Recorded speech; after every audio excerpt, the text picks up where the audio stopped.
আসসালামু আলাইকুম দর্শক, আপনারা সবাই ভালো আছেন? আল্লাহর রহমতে আমিও ভালো আছি। কলার মোচা কাটতে আসলাম। রান্নাঘরের পাশে কলার বাগান লাগানো আছে, তাই মোচাটা কেটে নেব। তাই মোচাটা কাটতে আসলাম। দেখছেন কত সুন্দর মোচাটা।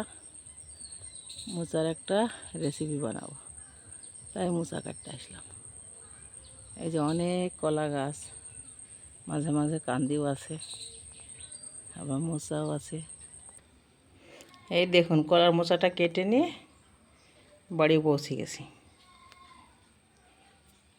কত সুন্দর লাগছে দেখুন, দারুণ লাগছে, সুন্দর লাগছে। এটা রেসিপি বানিয়ে ফেলবো, বড়ো কলার মোচাটা দিয়ে। মোচাটা গাছ থেকে পেরিয়ে এসে সুন্দরভাবে এই যে এইগুলা ছাড়িয়ে ফেললাম। এইটা দেখছেন তো ডিসলার কাঠির মতো, আর এটা পদ্মা। এগুলো ছাড়িয়ে না ফেলে তিতকোট লাগে।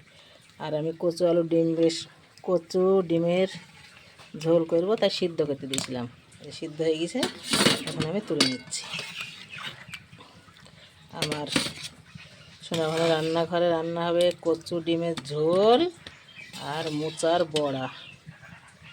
মসুরির ডালের সঙ্গে মোচা দিয়ে বড়া হবে। এখন আমি এইগুলা গরম পানিতে দিয়ে দিব। গরম পানিতে দিয়ে একটু ভাপিয়ে নিব। আর এই যে মসুরির ডাল ভিজিয়ে রেখেছি, বেটে নিব। কলার মোচা সুন্দর করে ভাপিয়ে নিয়েছে, দেখছেন তো কত কালো পানি বেরিয়েছে, কষ। সেই জন্য এইভাবে ভাপিয়ে নিতে হয়। সে মোচার ডালি রান্না করেন, আর মোচার ঝালই করেন, আর মোচার তরকা করেন, আর যাই করেন।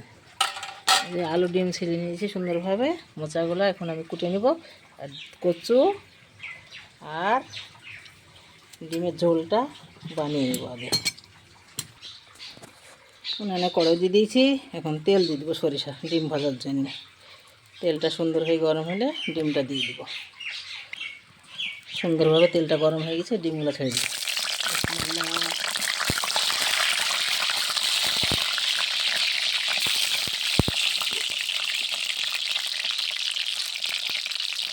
হলুদের গুঁড়ো, একটু লবণ, সুন্দরভাবে ভেজে নেব।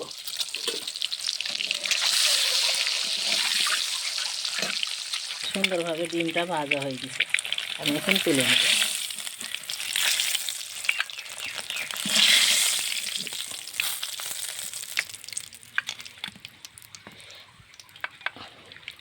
ডিম ভাজা তেলে পেঁয়াজটা ভেজে দিলাম।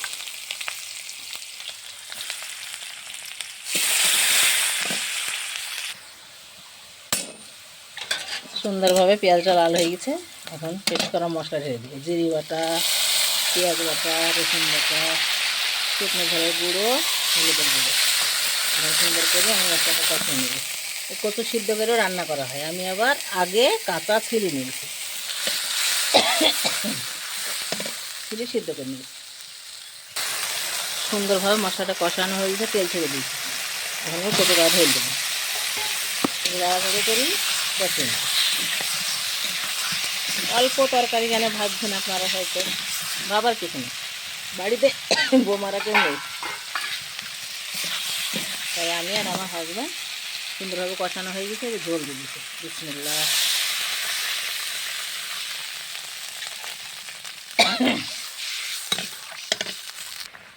আমার ঝোলটা সুন্দরভাবে ফুটে গেছে, আমি এখন ডিমগুলা দিয়ে দেবো। ডিমগুলা এই দেখেন কেটেছি এইভাবে। এভাবে না কাটলে হয় না, ঝোল ঢোকে না, স্বাদ হয় না, তাই আমি শুধু 2 মাথা চিড়ে দিয়েছি। এই যে আমার তরকারি হয়ে এসছে, এক্ষুনি ঢেলে নেব। ডিম কচুর ঝোল আমার রেডি, এখন আমি ঢেলে নেব। বিসমিল্লাহ।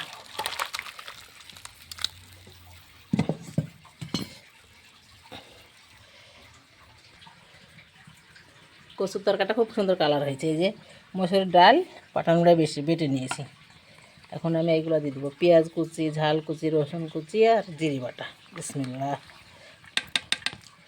আর এই যে কলার মোচা সুন্দরভাবে ভাপিয়ে কুটে নিয়েছি, সুন্দর করে কেটে নিয়েছি। ডিমটা ভেঙে দিয়ে দিব।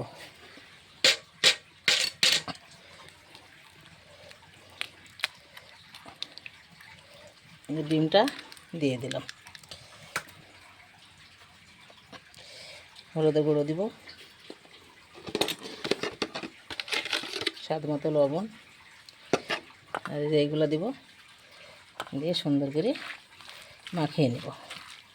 এইভাবে মাখিয়ে নিয়ে বড়া বানাবো। সুন্দর করে আমার কলার মোচা, মসুরের ডাল বাটা, পেঁয়াজ কুচি, ঝাল কুচি, রসুন কুচি, জিরে বাটা মাখানো হয়ে গেছে ডিম ভাঙা দিয়ে। এখন আমি কড়াইয়ে তেল দেবো। বিসমিল্লাহ। তেলটা তাড়াতাড়ি গরম হলে দিয়ে দিই। অনেকটা তেল দিয়ে দিয়েছি। এখন আমি এক এক করে বড়াগুলো দিয়ে দিব।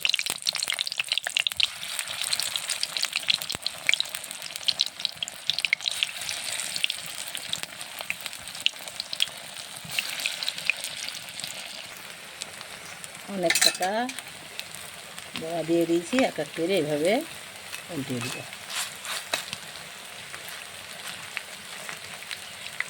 এভাবে উল্টিয়ে দিব। সুন্দরভাবে বড়াগুলো ভাজা হয়ে গেছে, এখন তুলে নেব।